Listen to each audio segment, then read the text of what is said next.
Imagine you are in an emergency room.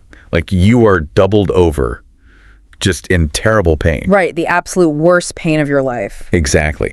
And a doctor rushes in with a clipboard, asking you to describe exactly what you are feeling. Which is a high-pressure situation. It really is. And if you choose the wrong adjective in that moment, I mean, even an adjective that means the exact same thing in a thesaurus, you might get sent home with an aspirin instead of being rushed into surgery. Which is wild to think about. Right. Why does that happen? It's because in the English language, words just do not work alone. They travel in packs. Yeah, they really do. They have cliques, they have bodyguards, and they have these incredibly strict rules of engagement. Welcome to our deep dive. It's great to be here. You know, it's the great structural illusion of language. We walk around believing we are the absolute architects of our sentences. Oh, definitely. We think we're fully in charge. Right. We think we're picking each word individually based on, pure logical definitions. But the reality of natural speech is far more rigid. And deeply interconnected. Exactly. We are rarely choosing single words. We are actually deploying these pre-assembled units of meaning. I always used to think of learning a language as playing with a giant bucket of Lego bricks. Like, you learn the word for heavy, you learn the word for rain, and you just stick them together. It feels additive. Yeah, it feels entirely under your control. But staring at a dictionary is actually nothing like looking at a bucket of Legos. Learning individual words is much more like trying to learn to play the piano by memorizing the mathematical frequency of every single key. That's a really good analogy. I mean, sure, you might know what a C note is in isolation. But that isn't music. Today, we are exploring the chords. Native speakers don't play single notes, right? They play entire chords on autopilot. Yes. And the linguistic term for these chords is collocations. Collocations. Right. These are the natural, expected pairings of words that native speakers use without a second thought. And our guide for this deep dive into the hidden architecture of English is this really fascinating text. It's called Keywords for Fluency Intermediate by George Willard. Yeah. And the entire mission of this text, and honestly our discussion today, is to demonstrate that true fluency isn't about memorizing 50,000 isolated vocabulary words. No, it's really not. It is about mastering the invisible magnetism between them.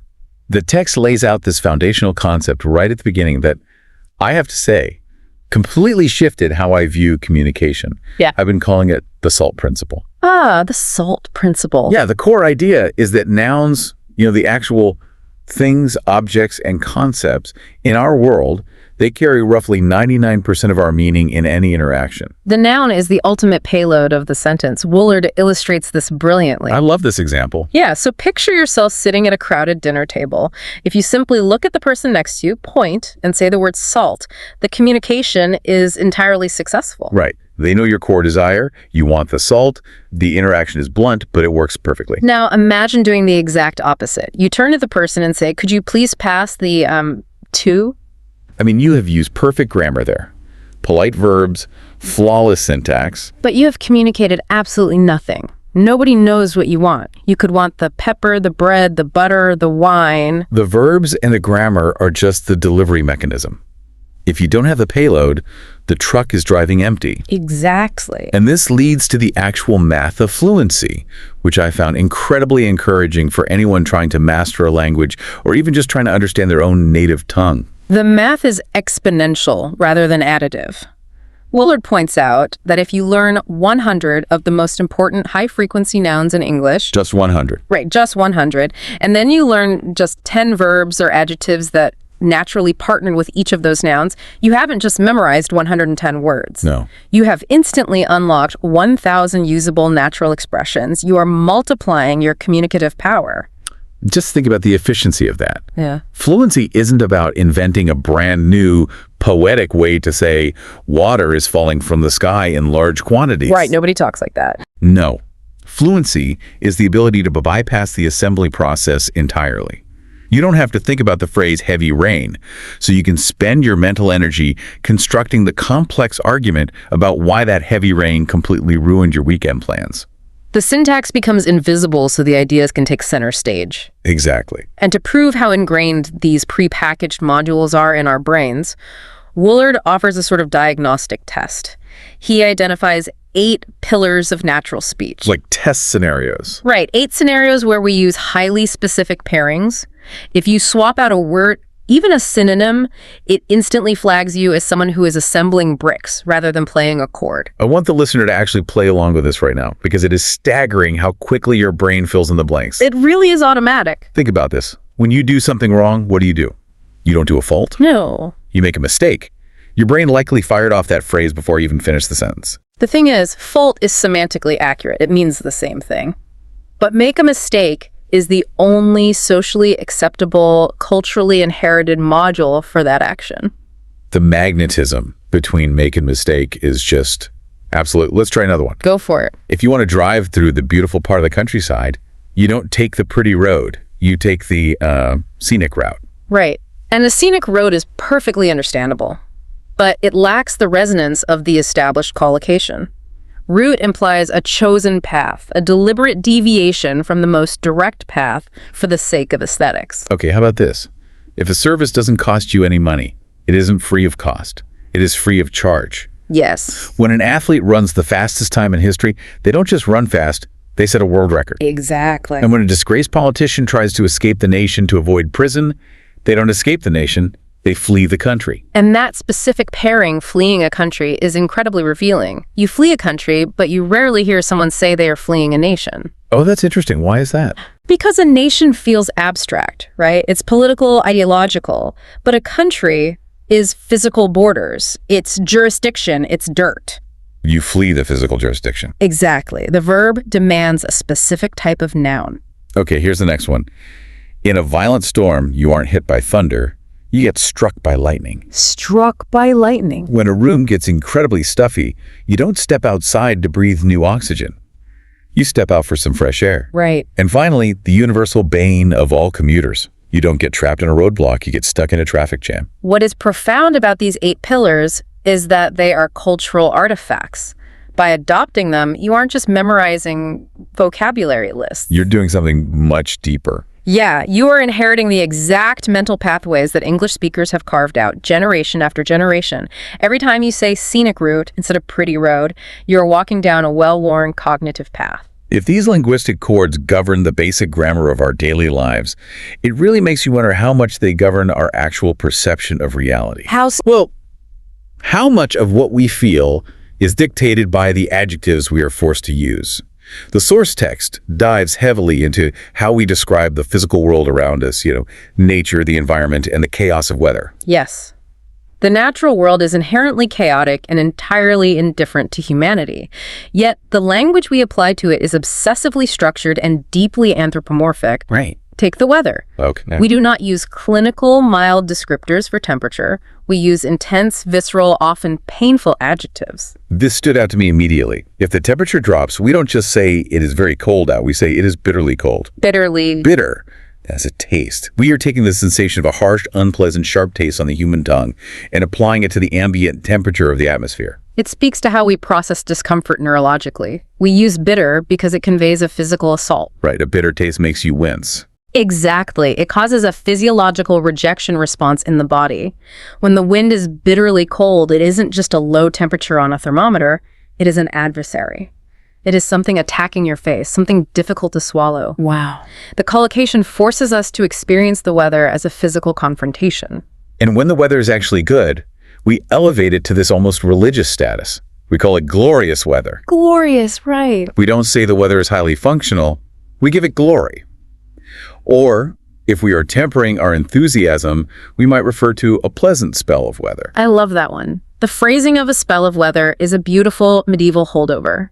It captures the fleeting, unpredictable, almost magical nature of a few good days in a row. Like someone cast a spell. Yes, it is an enchantment cast over the landscape that you know will inevitably break. It reveals our deep-seated suspicion that good weather is an anomaly, a temporary suspension of nature's typical hostility. That suspicion is everywhere. Look at how we treat invisible elements like air and light. We don't talk about them as gases or waves. We treat them as heavy physical objects that we can grab with our hands. We really do. If you run up a flight of stairs and you're out of breath, you don't just say you need more oxygen. You gasp for air, as if the air is a solid block of food you're trying to force down your throat. Light receives the exact same treatment. The collocations treat photons as tangible, manipulatable materials. We talk about finding a glimmer of light as if light is a tiny, precious gemstone hidden in the dust. Oh, that's a great image. And when a tall building goes up next door, we complain that the light is being blocked out. You block out a physical intrusion, you block a punch, you block a falling rock. But we apply that same physical defensive verb to the absence of illumination. My favorite is the fading light. We talk about the end of the day not as the Earth rotating on its axis, but as the light itself losing its internal energy. Slowly fading away. Yeah, like an old photograph left in the sun. The poetry is baked right into the everyday phrasing. The contrast becomes even more striking when we examine the classic elements, like water and fire. They are both fundamental forces of nature, but the English language forces us to interact with them in completely different ways. How so? Well, with water, the human being is almost always the active, dominant participant. The water is a passive medium. We wade through water, asserting our physical presence against its resistance. We splash with water, using it as a toy. But fire is never passive. Fire is an active, aggressive, living entity in our language. It really is. A fire doesn't just begin. It breaks out. It sounds like a dangerous prisoner escaping from a maximum security cell. It breaks out and then it spreads, much like a viral disease or a malicious rumor. Or it might be smoldering. Smoldering. Right. When we say a fire is smoldering, we are acknowledging a hidden, lingering, resentful threat. It hasn't died. It is waiting. It's waiting to attack. Exactly. We even codify this into our legal and architectural structures with the term fire hazard, cementing its status as a constant potential rebel against human order. And the verbs we use when we interact with fire, they completely dictate our legal and moral intent. Woolard points out the crucial difference between starting a fire and lighting a fire. This is a great distinction. If you stand in front of a judge and confess that you started a fire, you are almost certainly going to prison for arson. Starting implies unleashing the wild entity to cause destruction. Right. But if you tell your friends you lit a fire, it conjures up an entirely different reality. You picture a cozy living room, a cup of tea, a good book. Lighting a fire implies domesticating the element. Yeah, capturing its warmth and comfort. The choice of verb changes you from a criminal to a homebody. This naturally escalates into how we describe full-blown natural disasters. The language of disasters acts as a kind of taxonomy of violence. Look at the specific verbs paired with catastrophic events. Earthquakes do not simply occur or manifest. No, they hit a city. They hit a city, they devastate a region. Floods are even more anthropomorphic. The water doesn't just rise from the riverbanks. Floods sweep things away. Like an angry giant using a broom. Exactly. Just casually clearing off a table. Or they cut the area off, invoking the language of a military siege, basically isolating the population from reinforcements. And storms don't just blow wind, they rage. They throw a violent tantrum across the coastline until they eventually exhaust their anger and die down. Die down. Right. And the human response to all of this isn't simply to exist through the event. Our buildings are explicitly designed to withstand an earthquake, turning architecture into an active defensive posture against nature's assault. But hold on, I have a question about this. Sure. Isn't a lot of this disaster language just unnecessary bureaucratic gatekeeping? The text emphasizes the difference between a building suffering superficial damage and irreparable damage. Okay. Why do we need these clinical, multisyllabic phrases? Isn't superficial damage just a pretentious way of saying a little damage? It feels like we are overcomplicating the aftermath of a crisis just to sound official. It sounds like gatekeeping until you are the emergency responder assessing the structural integrity or the insurance adjuster signing the settlement check. Oh, I see where you're going. In a crisis, a little damage is a completely subjective phrase. If a tree falls on my house, my idea of a little damage might be a broken window. Your idea of a little damage might be a partially collapsed roof. That's fair. The brain processes crisis poorly, so language steps in to provide absolute, unambiguous categories. Superficial has a precise legal and structural definition. It means the damage affects only the surface, and the core structural integrity is intact. Okay, and irreparable. Irreparable means the mathematical cost of fixing the object exceeds the total replacement value of the object. These collocations provide high-efficiency data transfer. High-efficiency data transfer. Yes, they allow professionals to instantly grasp the nuance between the extent of the damage versus the cost of the damage. High-efficiency data transfer. That completely reframes it for me. We need the precision to survive the chaos. Exactly. And interestingly, when we flip the dynamic, when we look at the language of how humans damage nature, it becomes incredibly sterile and clinical. Yes, the language of environmental impact is deliberately distancing. We do not use the visceral, violent adjectives we use for the weather. Exactly. If a factory is pumping out toxic smoke, we don't say the workers are breathing in poison. We say they inhale fumes. The inhale fume. If a company is getting rid of glowing, toxic trash, we don't call it poisoning the earth. We call it the dumping of radioactive waste. The ultimate catch-all phrase is simply polluting the environment. Right. It uses these sterile Latin-based words that somehow distance us from the actual violence we are committing against the planet.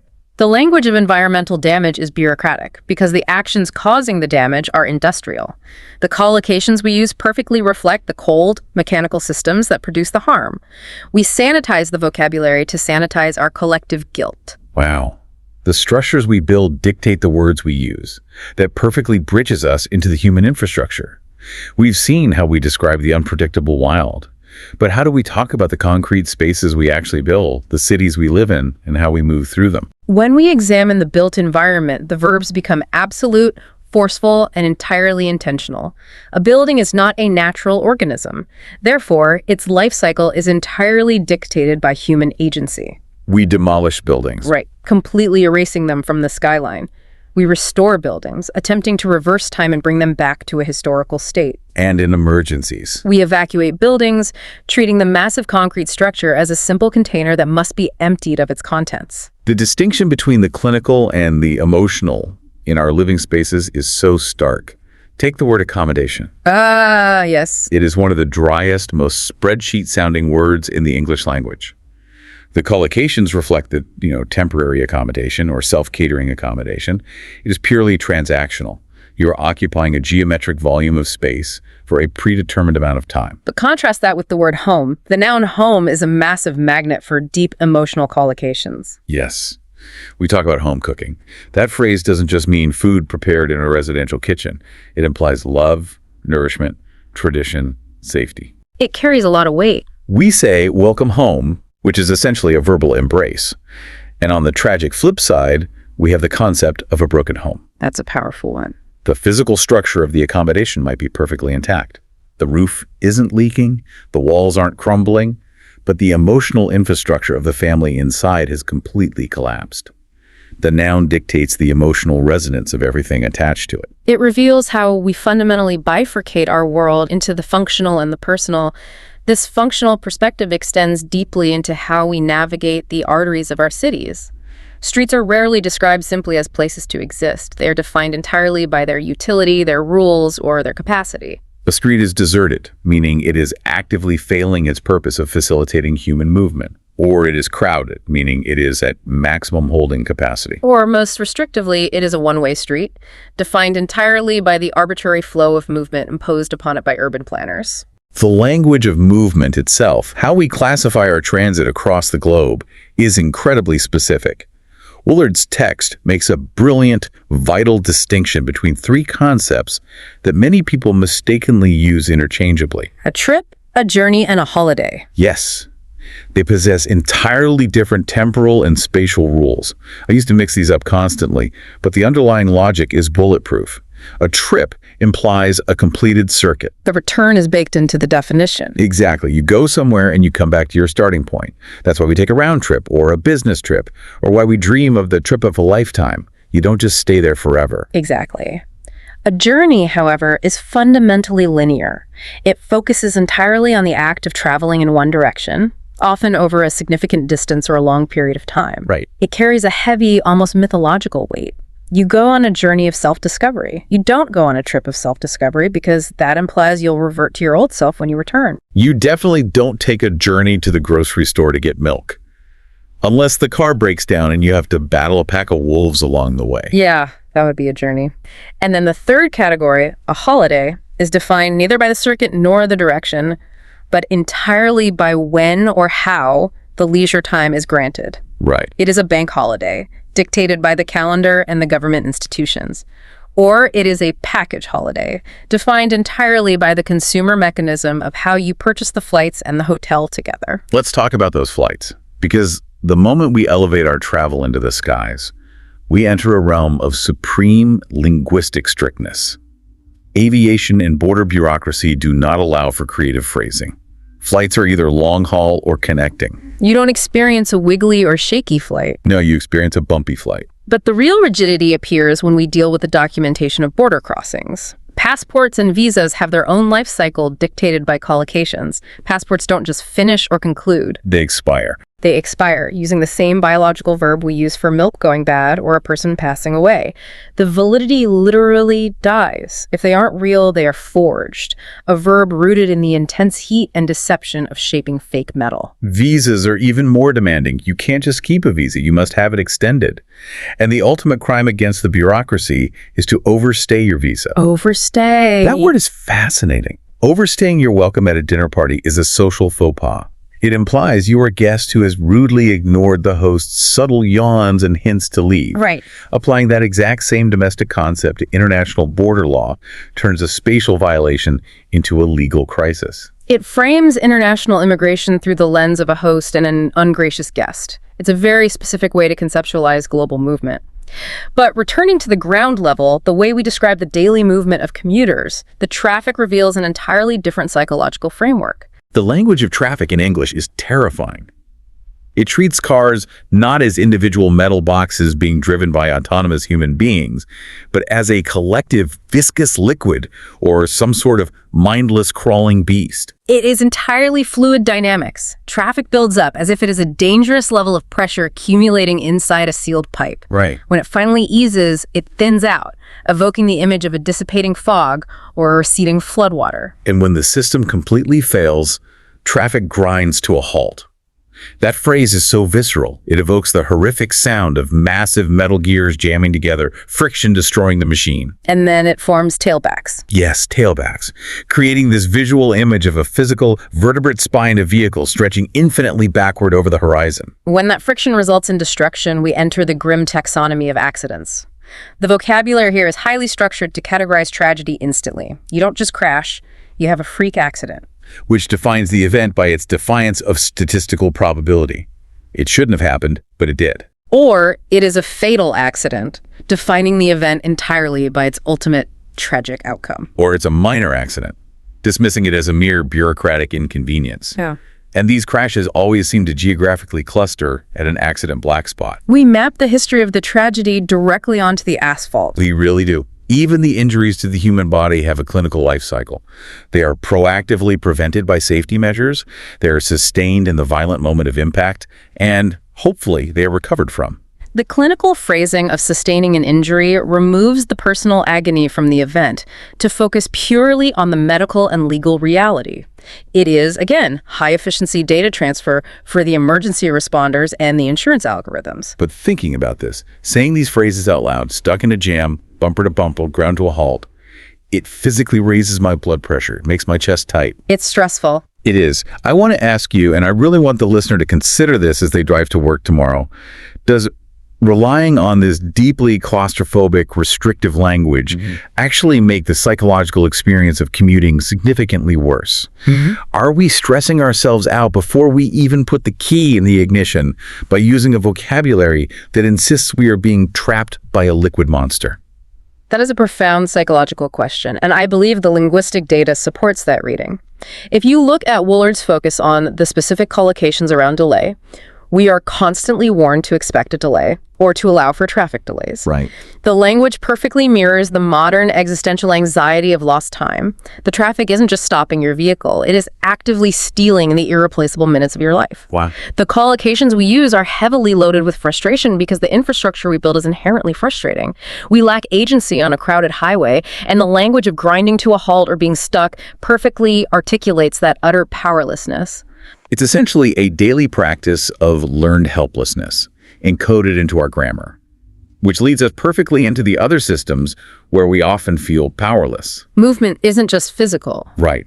We don't just navigate highways, we navigate societal structures, we move through education systems, we climb corporate ladders, we swim through the economy.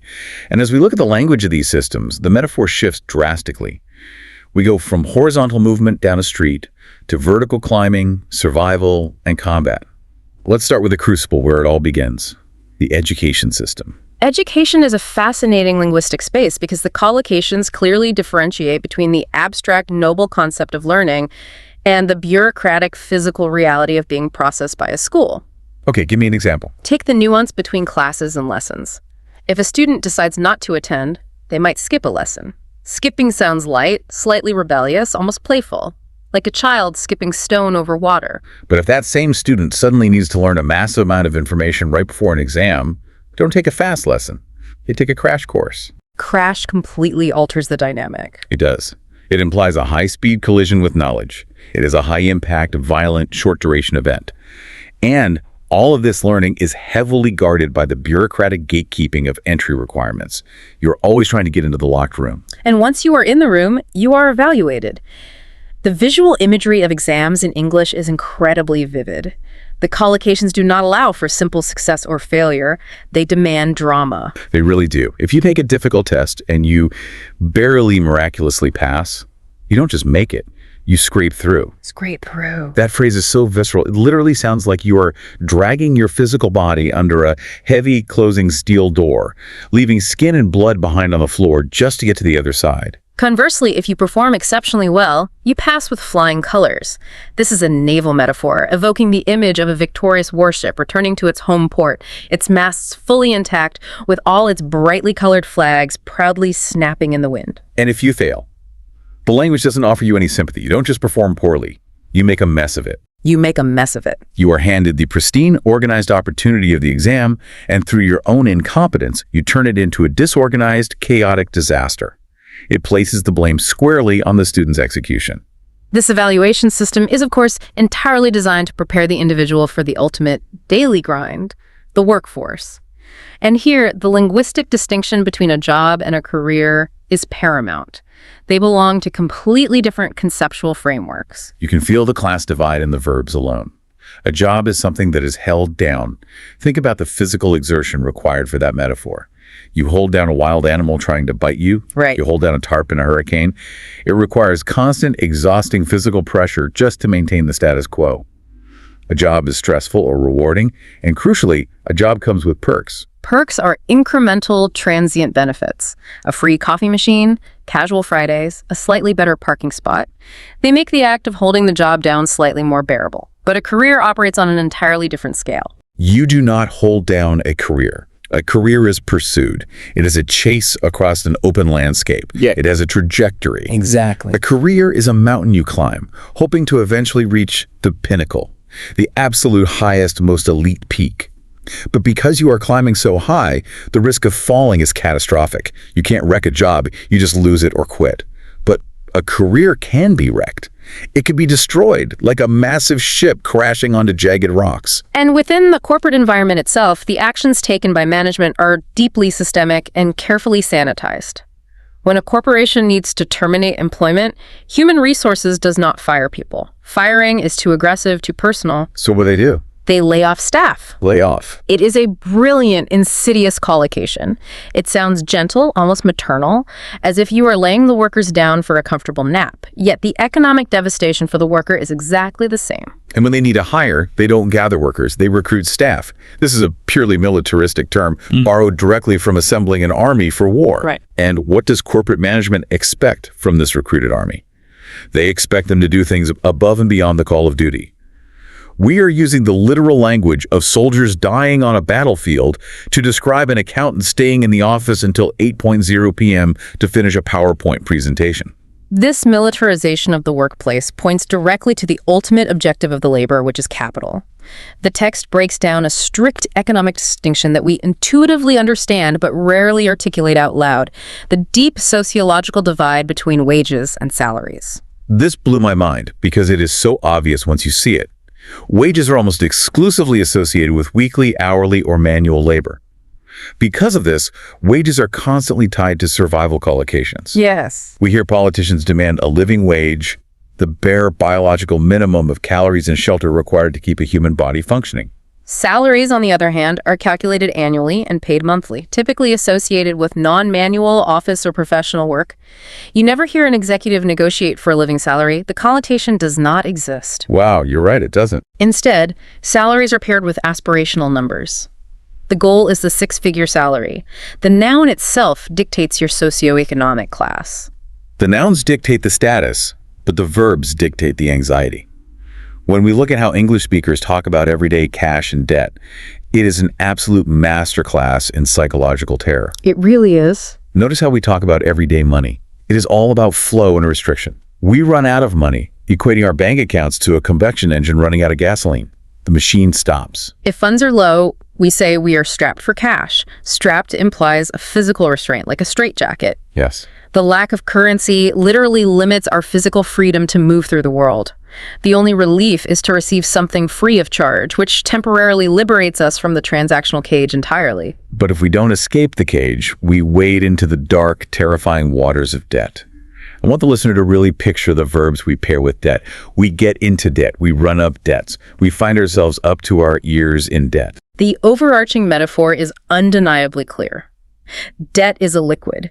It is a rising floodwater. It flows, it accumulates stealthily, it seeks its own level, and it threatens to engulf you. Up to your ears. Yes, to be up to your ears implies you have mere inches of breathing room left before you completely drown in your financial obligations. Contrast that drowning imagery with how we describe fortunes.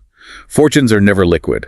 Fortunes are solid, heavy architectural objects. We make a fortune, implying the construction of an edifice, We inherit a fortune. like passing down a grand estate or a vault of gold bars. Or we carelessly lose a fortune, misplacing the massive object. This juxtaposition, the fluid, suffocating dynamics of debt versus the solid, fortress-like architecture of a fortune perfectly encapsulates the latent anxiety of modern capitalism. Debt feels uncontrollable, formless, and engulfing.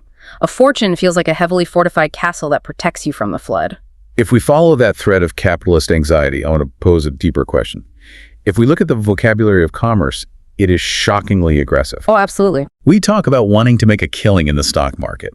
We applaud retail stores for having slashed prices, as if the manager took a machete to the price tags. We complain to our friends about extortionate hidden fees, and as business owners, we brace ourselves to face stiff competition. It sounds like a literal war zone. It does. Why do we use such violent, bloodthirsty language for the act of sitting in an ergonomic chair or buying a new toaster? You are touching on a fundamental principle of cognitive linguistics known as embodied cognition. Human beings use metaphors to understand highly abstract concepts, and we draw those metaphors directly from our most visceral evolutionary experiences. Okay, so it goes way back. Yes, modern business, corporate strategy, and global economics are incredibly abstract, invisible systems. But the stakes of participating in those systems, our ability to acquire resources, feed our families, and survive, are deeply biological and very real. So we map the ancient anxiety onto the modern spreadsheet. Precisely.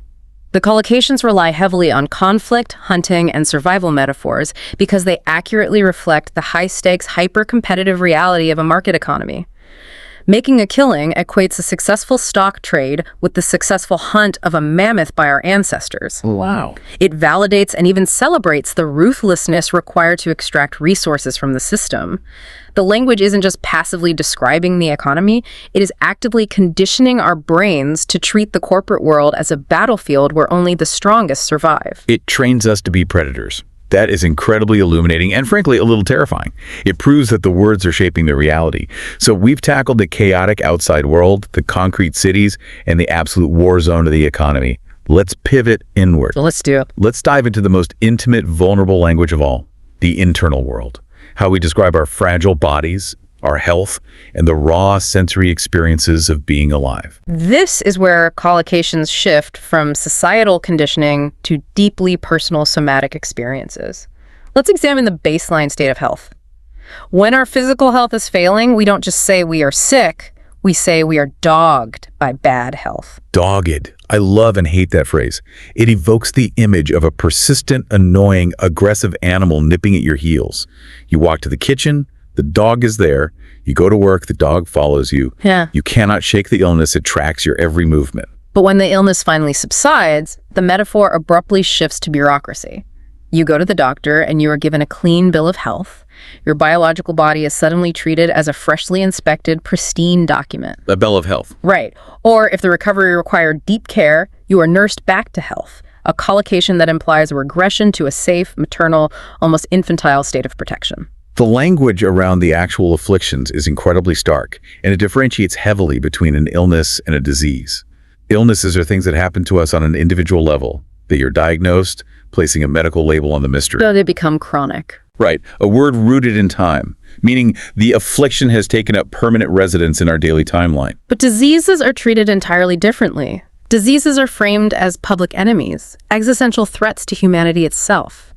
Diseases are incurable, defying our best science. They're fatal. Fatal, carrying the ultimate consequence. And the greatest triumph a society can achieve over a disease is not just to cure it, but to see it eradicated. Eradicated. Eradication implies tearing it out by its very roots, wiping it off the face of the earth as if the organism never existed. To get to that eradication, or just to survive, we endure treatment.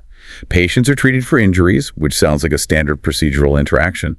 But when things get desperate, we stop looking for treatments and we start desperately seeking a wonder drug. A wonder drug. We elevate modern pharmacology to the realm of magic, alchemy, and miracles. And when the magic pill fails, we submit to the mechanics of surgery. We cross our fingers and hope the operation goes well, surrendering total control while we lie blissfully unaware under a general anesthetic. The pain that drives us to seek that anesthetic is categorized by highly specific sensory adjectives.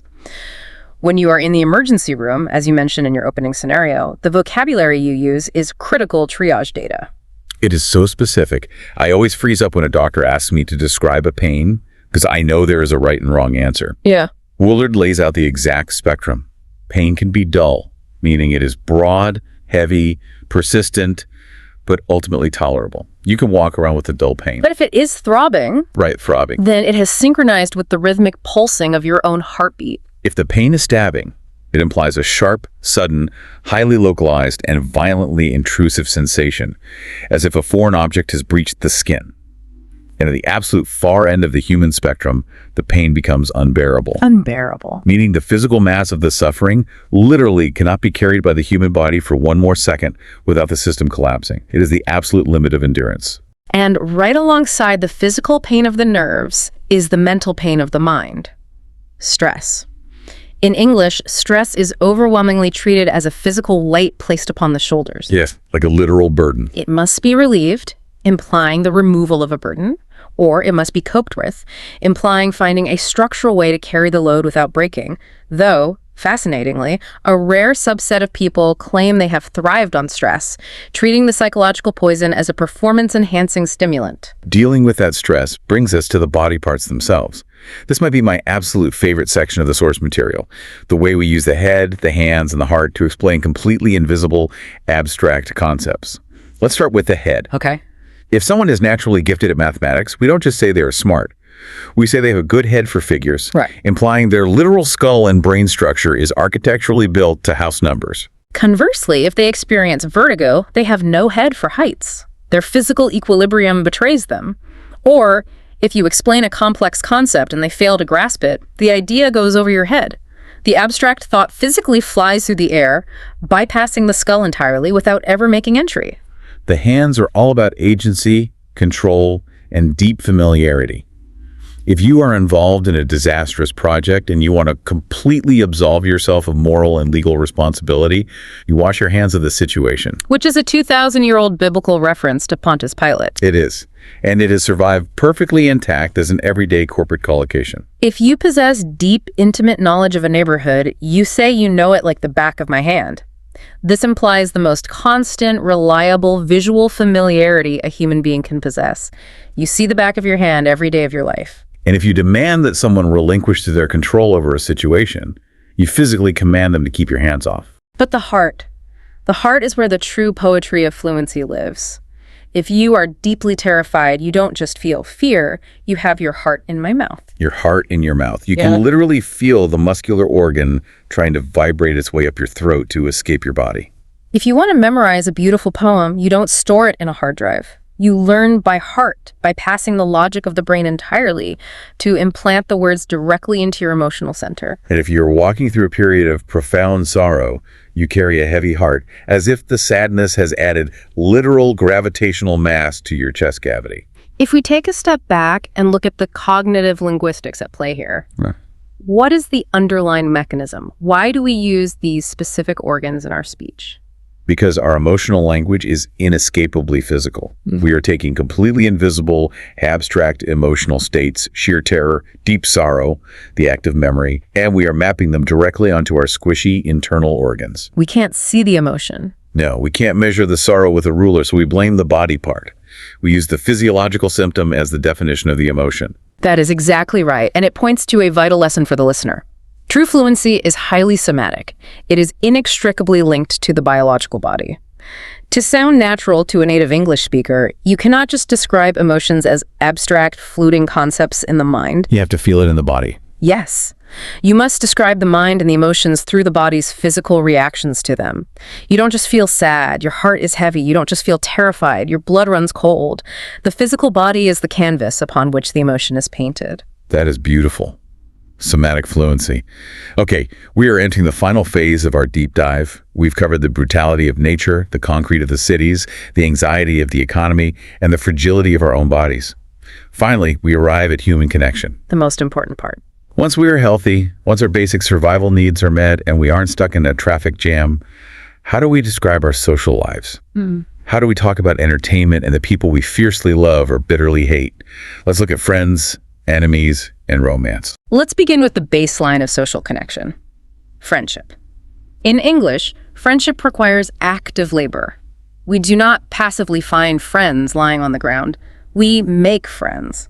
Make friends. The verb implies a deliberate process of construction, forging a bond from raw materials.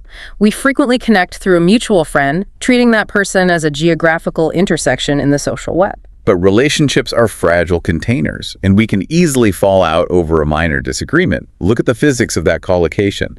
To fall out suggests you were both safely inside the container of the relationship and the floor gave way, dropping you both onto the hard ground outside. And when you hit that ground, the friction might generate an enemy. The language of interpersonal conflict is extraordinarily dramatic. If you deeply dislike someone, they do not remain a mere annoyance. They escalate into a sworn enemy. Sworn enemy. That implies that at some point you stood in a dark room by candlelight and took a blood oath to destroy Gary from accounting. Right, it is so intense. It is.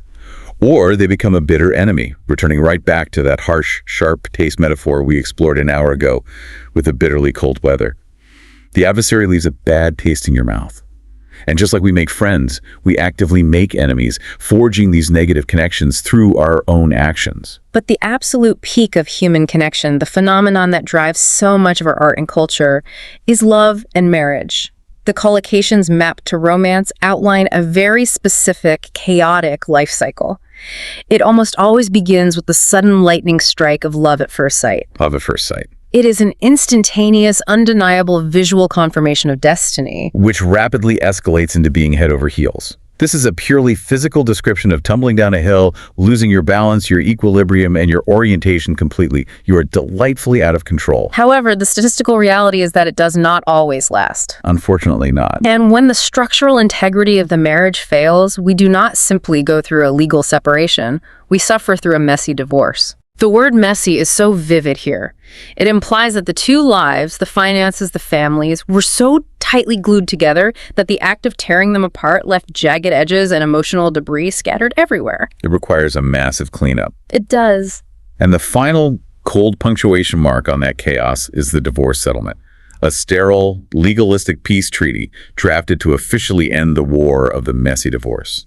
Moving away from the heavy emotional lifting of romance and divorce, we can observe how we describe the ways we decompress. Our leisure time, our food, and our entertainment are equally governed by strict linguistic pairings. Consider how we talk about nourishment.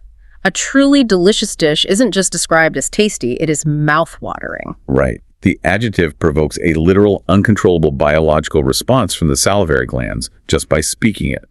And a satisfying, highly nutritious dinner is a square meal. I thought about this for a long time. Why square? A plate is round, a stomach is round. What did you conclude? It's because a square implies perfect geometry. It has structural integrity, solidness, absolute balance. It is everything you need to build a foundation. And it is usually accompanied by a side dish, which geographically locates the extra calories relative to the main central event. The beverages we consume at these meals carry their own heavy implications. A strong alcoholic beverage is a stiff drink. Stiff implies something rigid, uncompromising, something that hits your system hard and refuses to bend. A cold lemonade on a hot afternoon is refreshing, a verb that implies restoring a lost state of freshness to a wilted body. And the people who consume those stiff drinks are defined entirely by volume and mass. We call them heavy drinkers, as if the sheer volume of alcohol adds literal gravitational weight to their character. And on the opposite extreme, someone who refuses alcohol entirely is teetotal, a word that brooks absolutely no compromise. It is an unyielding, absolute rejection of the substance. The entertainment we consume while enjoying these meals is judged by very rigid collocations. If someone at the dinner party tells a joke, its success or failure is predetermined by specific pairings. If the joke is unoriginal and relies on tired tropes, it is a corny joke. And if nobody laughs, the joke doesn't just quietly fail. The language insists that the joke falls flat. Falls flat. It is an acoustic and physical failure. You can picture a piece of stiff paper dropping onto a linoleum floor with a pathetic smack. But if the joke lands and the night escalates, the party is soon in full swing. This is a beautiful pendulum metaphor.